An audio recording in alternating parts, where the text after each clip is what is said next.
Daf Yomi, Tractate Menachot, Menachos. Congratulations to all those in Daf Yomi who have completed Tractate Zevachim. We spent about 4 months in Zevachim, about 120 days, 119 days. And it's really interesting because we started Zevachim on September 16th of 2025. It was a Tuesday. And right now it's also a Tuesday. And the time when I started was 9:16. You can see up there on the clock. It was 9:16 when I started. So it's kind of interesting. That's the kind of thing I'm involved with when it comes to what I call Gematria Ona. Not Gematria, but Gematria Ona is my own version of Gematria, which is involved with clock time. So in that case, the calendar and the clock are the same thing in terms of numbers. So starting a new tractate, Menachot, and let's get started. Menachot is the meal offering, the flour offering that goes together with a sacrifice of an animal, goes with its corresponding meal offering, and sometimes they're offered just by themselves in different cases, different circumstances. So here we are, Menachot, Daf Bet, page 2. Even though it's the first page, it's still page 2. Kol hamenachot shenikmitzu shelo lishman kesherot אלא שלא עלו לבעלים לשם חובה חוץ ממנחת חוטא ומנחת קנאות. When one brings a meal offering to the temple, the priest removes a handful from it, places the handful into a service vessel, conveys it to the altar, and burns it. At that point, the remainder is permitted to the priests for consumption, and the owner has fulfilled his obligation. In this context, the Mishnah teaches that all the meal offerings from which a handful was removed, kometz, they do kamitza, you take the handful, which a handful was removed not for their sake, but for the sake of another meal offering, are fit for sacrifice. But these offerings did not satisfy the obligation of the owner, who must therefore bring another offering. This is the halacha with regard to all meal offerings except for the meal offering of a sinner and the meal offering of jealousy, which is brought as part of the right of a woman suspected by her husband of having been unfaithful, a sota. In those cases, if the priest removed the handful not for its own sake, the offering is disqualified. So what we're saying is, if I understand this correctly, is that the sacrifice, the offering is good, but as far as the meal offering is concerned,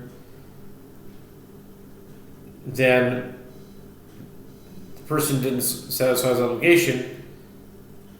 But I'm wondering if the intention is that the animal does the obligation. So I'm not sure, but because this is a question I still had in Zevachim when we learned it, it doesn't really clearly answer for me. But all these times when you did something not for the sake, it says it's okay, but you didn't fulfill your obligation. Well, if you didn't fulfill your obligation, then it's not okay. I mean, what does it mean that it's okay? So let's continue. Minchas kodu minchas kinaos shekamatzan shlo lishman natan nechli v'halach v'hiktir shlo lishman lo lishman shlo lishman או שלא לשמן ולשמן פסולות.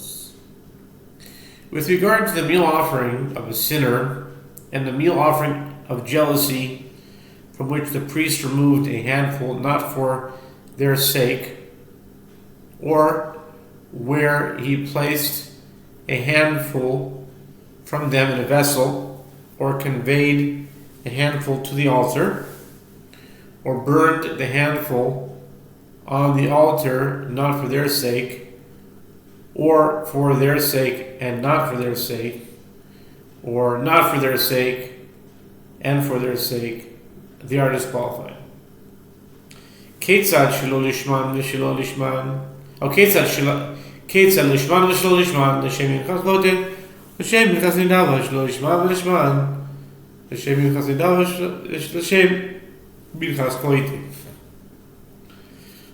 The Mishnah elaborates, how are these rites performed? What's the case when it's for their sake and not for their sake? What's the case? What was I talking about?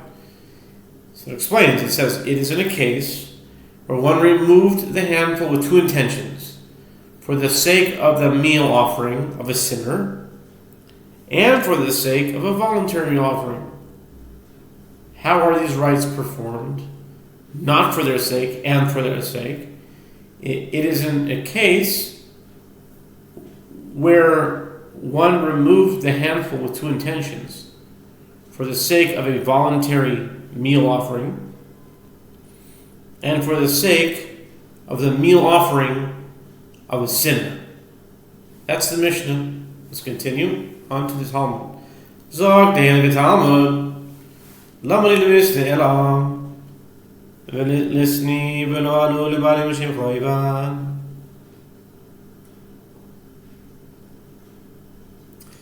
The Mishnah teaches that all meal offerings from which a handful was removed, not for their sake, but for the sake of another meal offering, they're fit for sacrifice, but these offerings did not satisfy the obligation of the owner. The Gemara asks, why do I need the Mishnah to teach, but these offerings did not satisfy the obligation of the owner? Let us simply teach, and they did not satisfy the obligation of the owner. Okay, I think that's the question that I had. Why does it have to say,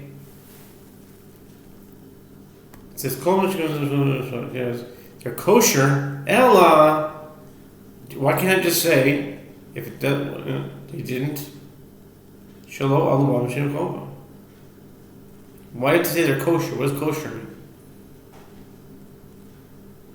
What does the word Ella add? Okay. Hakamash Melan Baalim. ולא עלו לשום חובה, אמן חגו וקשה רבי איסור לשנוי, כדרבה, גם רבה, או לה ששחט שלא לשמה, אסור לזרוק דמה שלא לשמה. The Gemara responds by adding this word. The Mishnah teaches us that the only deficiency of these offerings is that they did not satisfy the obligation of the owner, but the meal offering itself is valid, and it is still prohibited to deviate from the protocol of its sacrificial process. This is a very interesting case. It's a valid offering, but if it doesn't satisfy our obligation, then it's not valid. But they're actually saying something different. It's valid for all the protocol. It's valid, you must continue the same order of burning it and doing everything the way a mincha should be done, but it's like it's valid and it's not valid. But there is some level to which it is valid. That's what we're saying. It's a fine point. It's a fine line, very thin distinction. The meal offer, so now I think I understand what it means by it's valid. For example, if a handful is removed from meal offering, not for its sake, it is prohibited to also burn it, not for its own sake. This halacha is in accordance with the statement of Rava. As Rava says, with regard to a burnt offering, that one slaughtered not for its own sake, it is still prohibited to sprinkle its blood on the altar, not for its own sake.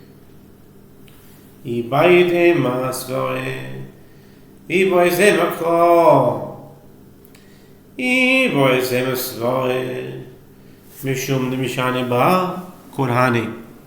Dishne Ba Venezin. The Gemara adds, if you wish, propose a logical argument to support this statement. And if you wish, cite a verse as proof. The Gemara elaborates, if you wish, propose a logical argument. Just because one deviated from protocol and had sacrificed once by removing the handful, could it be that he should continue to deviate from protocol in all the rest of the sacrificial rites? One deviation does not justify additional deviations. Okay, makes sense. V'i ba'id eimaka mo'tza sevodecha tishmo ve'asita kasher nadalta Hashem elokecha lenava nedava nederhu koilei nedava koilei nedava ela im kama shirnadata sita yehi neder imla yehi nedava. And if you wish, cite a verse, that which has gone out of your lips you shall observe and do according to what you have vowed as a gift offering to the Lord your God, that which you have promised with your mouth. Deuteronomy 23:24. The Gemara analyzes the verse. Is it a gift offering? It is a vow offering. What does the verse first call it? Why does the verse first call it a vow offering and subsequently call it a gift offering? Rather, the verse teaches that if you acted in accordance with how you vowed, meaning if you sacrifice the offering for its own sake, your obligation to fulfill your vow will be fulfilled. But if you did not act in accordance with your vow, it does not fulfill the obligation incurred by the vow and will be considered a gift offering. To be continued on the next Amud in the next video.